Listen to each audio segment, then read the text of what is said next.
So in today's session, we are going to discuss about the Salesforce CRM and the various features and the services offered by the Salesforce.com organization to their customers.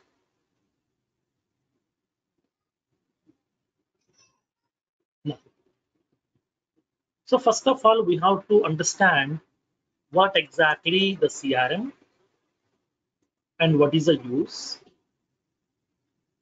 What are the benefits that we have with CRM? And what are the various CRM applications available in IT industry? And from those CRM applications, what is the benefit of Salesforce CRM? That means what is the advantage of Salesforce CRM when compared with the other CRM applications in our IT industry? And what are the various services offered by the Salesforce to their customers? We'll see elaboratively. Okay, now.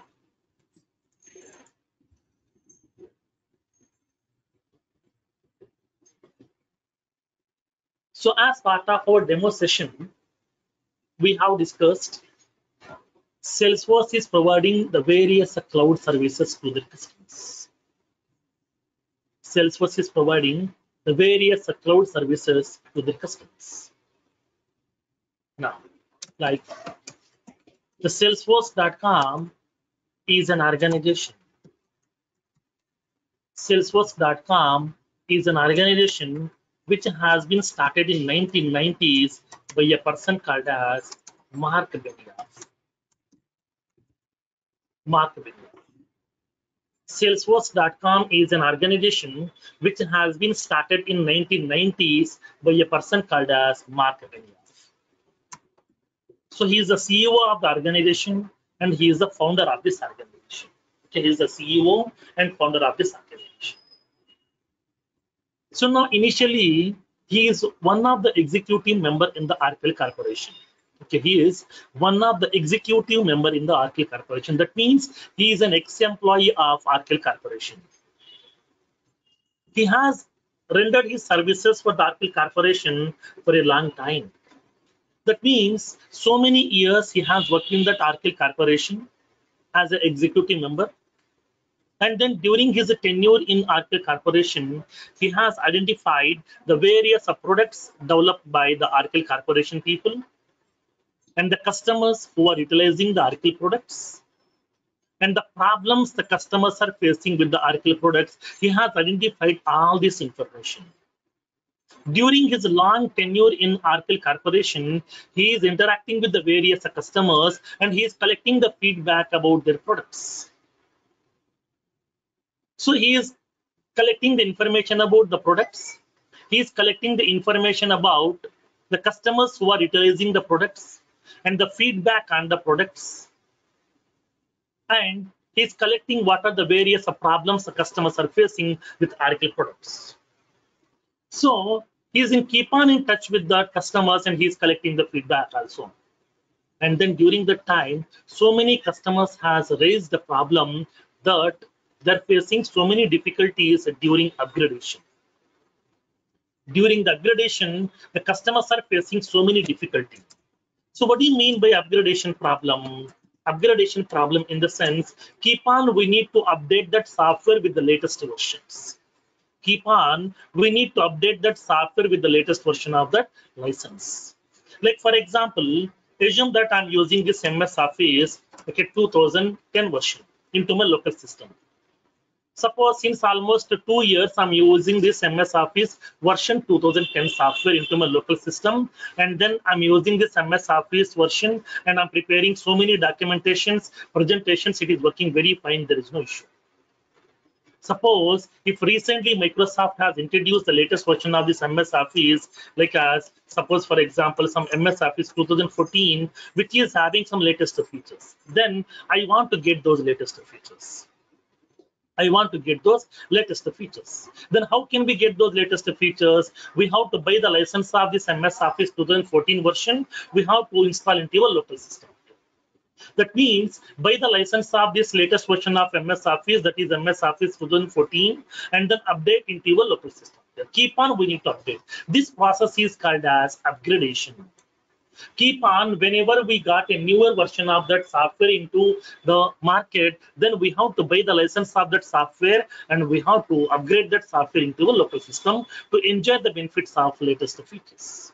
This process is called as upgradation.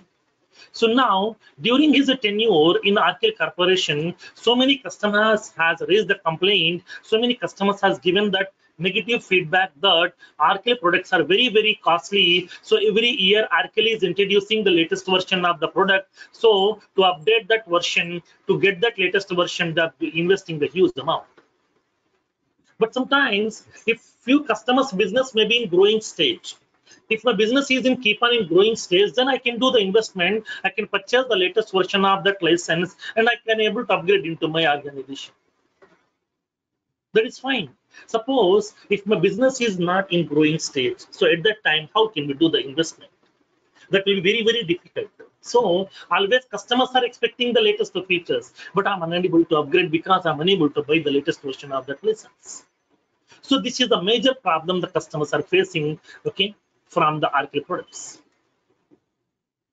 So now in this case, he got an idea that why can't we provide our RKL products to our customers on rental basis? He got an idea that why can't we provide our RKL products to our customers on rental basis? So that he made a proposal to that higher management of RKL Corporation people.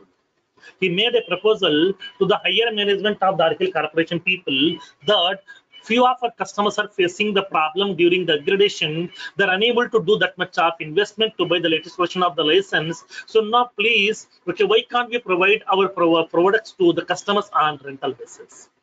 He made a proposal that why can't we provide our RKL products to our customers on rental basis? But unfortunately, his proposal got rejected.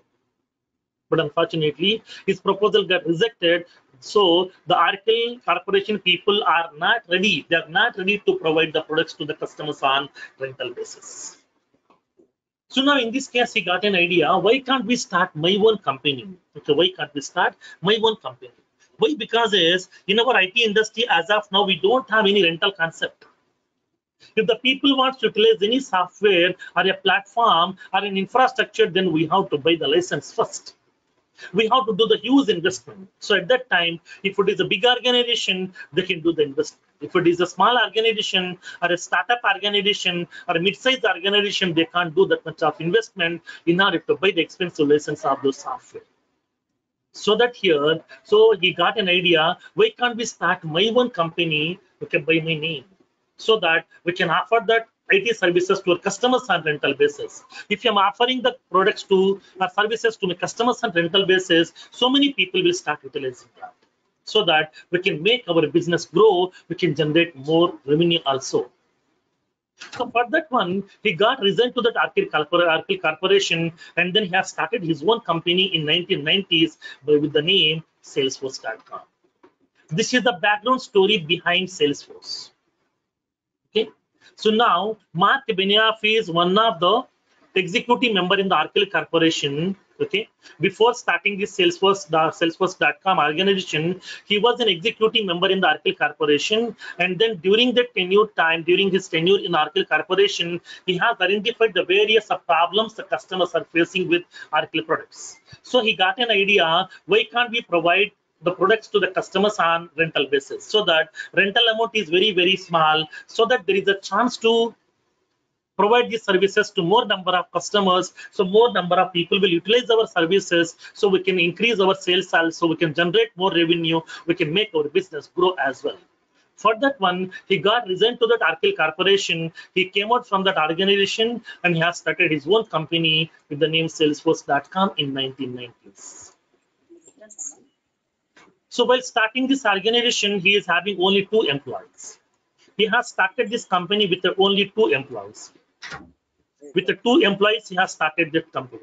Salesforce.com has been started in 1990s with the 2 employees. But now 150,000 customers are utilizing Salesforce services. That means Salesforce is having their own clients, nothing but customers. How many? 1,50,000 customers are utilizing this Salesforce services. That means 1,50,000 organizations are utilizing Salesforce services.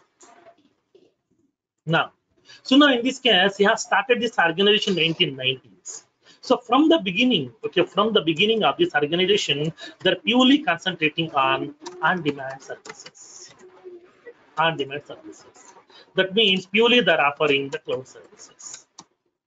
From the beginning of this organization, they're purely offering the cloud services or on-demand services. That means cloud services can be accessible just by using the browser and the internet access. So we no need to install anything into a local system just by using the browser and the internet access. Internet access. Cloud applications or on-demand applications can be accessible by using any device just with the help of a browser and the internet access.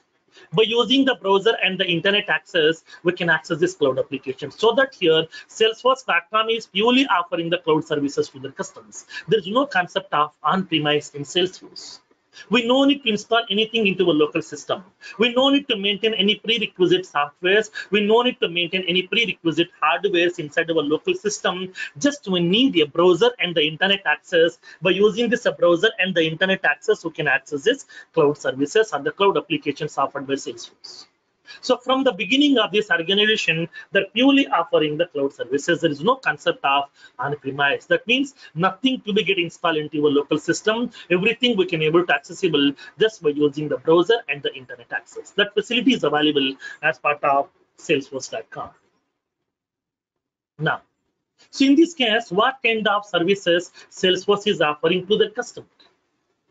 What kind of services Salesforce is offering to their customers? Salesforce is offering the 3 classifications of services to their customers.